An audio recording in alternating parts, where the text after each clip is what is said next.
guys, it's Shantastic Shine here with this week's energy forecast. I'm sorry we missed last week's energy forecast due to traveling. However, it seems like not a whole lot changed. This week though, the energy forecast starts off with the sun still in Gemini, meaning we're a bit more motivated by the knowledge of others.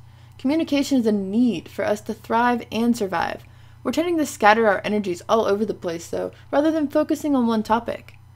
This also may be because Mercury and Mars are also in Gemini, giving us a bit of flexibility in our daily lives, though many of us are seeming to be more multitasking than usual. Venus is now in Leo from June 5th until July 18th, giving us a sense of even more pride in the things and the people that we love. This combination gives us a warm and generous feeling, with our money and our stuff. Though we are feeding on attention and the validation of admiration, it's important to watch your ego as Venus takes its way through Leo. Jupiter is also in Leo, and if you look closely, you can even see its rings showing in some places. Yes, rings! I was recently informed too that Jupiter has gaseous rings that are shining bright. This planet, along with Mars and Venus, has been shining especially bright in our skies here in the Appalachia lately. Mercury is still in a double retrograde until 11th, when then it shifts into a shadow period. As the planet of communication, retrograde tends to stir up some of our normal conversations, making it hard for some of us to interact with each other. This can also cause a tragic downfall for many, as we are in need for communication.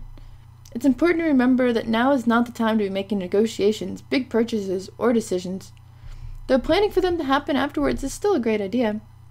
That being said, retrograde is a great time for reorganizing and reflecting on what has happened already and what is soon to come, but remember that not everything needs to be rationalized. Take note that retrograde doesn't mean that you need to suspend your projects or anything that you've already started. It's just not the best time to really start new ones, as your mind may be a bit too scattered to receive all the details that you need to transmit. The moon is in waning this week, which is also a sign to not start with a new beginning.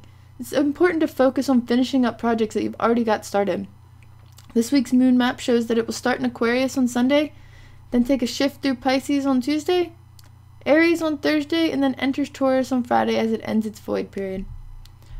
All of this week's cosmic energy forecast shows us that it is a good time to be reflecting on our past problems in our relationships, problems with ourselves. As we approach the new moon with more consideration and we take on new projects next week, this should be a time of reaching out and clarifying things in our subconscious as well as with others. Though be aware that conversations may not go as deeply as we'd like them to, as many are having trouble finding just the right words. Pay more attention to their energy and their body language. This is so important and normally isn't changed by the cosmic energy as much. Toward the end of the week, passions will begin to rise as we welcome the new moon.